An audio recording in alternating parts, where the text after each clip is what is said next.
రెడ్డి గారు గవర్నర్ ప్రసంగం పైనే మాట్లాడండి. అవునా అధ్యక్ష, దాని మీద మాట్లాడుతున్నాం అధ్యక్ష. వాళ్ళు మాట్లాడినప్పుడు మీరు విన్నారు అధ్యక్ష. వాళ్ళు గవర్నర్ ప్రసంగం కాకుండా మమ్మల్ని తిట్టే దానిలోనే మొదలుపెట్టిన. మేము తిట్టట్లే. ఇండస్ట్రీలో ఏం చేస్తున్నాం, వ్యవసాయంలో ఏం చేసినాం, మీరు ఏం చేయాలని చెప్పినాం తప్ప మేమేమలే. తెలంగాణ తెచ్చుకున్న వాస్తవాన్ని కూడా చెప్పకపోతే ఎట్లా అధ్యక్ష? తెలంగాణ తెచ్చుకున్నది కాంగ్రెస్ పార్టీ. ఆ రోజు అందులో ఉంటే భాగస్వామి ఉండొచ్చు, కానీ కేసీఆర్ గారు కదా తెచ్చింది. చివరికి అధ్యక్ష మార్పు మార్పు అని అంటున్నారు అధ్యక్ష. మార్పు మార్పు అని అన్నారు, కరెక్టే.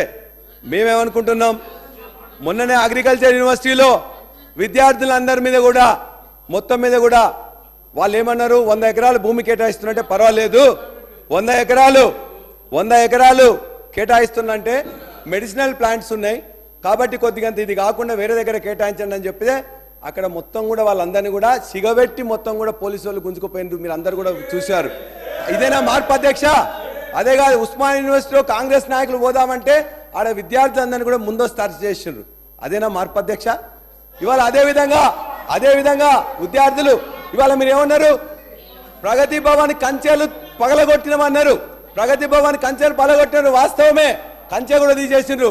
కానీ ఆ కంచెలకు డబల్ త్రిబుల్ తీసుకొచ్చి మొత్తం కూడా ఇవాళ 60 రోజుల పాలన కాకముందే మొత్తం కూడా అసెంబ్లీ ముందు మొత్తం కూడా కంచెల మీద కంచెలేసారు అధ్యక్ష.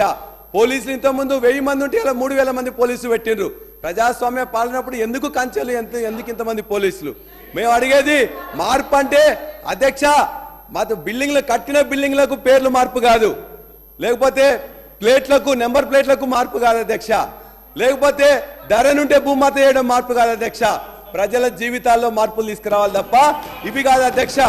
చివరిగా ఒకటే మీకు చెప్తున్నాం అధ్యక్ష, మేము ఇలా చివరిగా ఒకటే మాట అధ్యక్ష, లాస్ట్ ఒకటే అధ్యక్ష. ఇవాళ నిన్ననే కాలేజీ గురించి పదే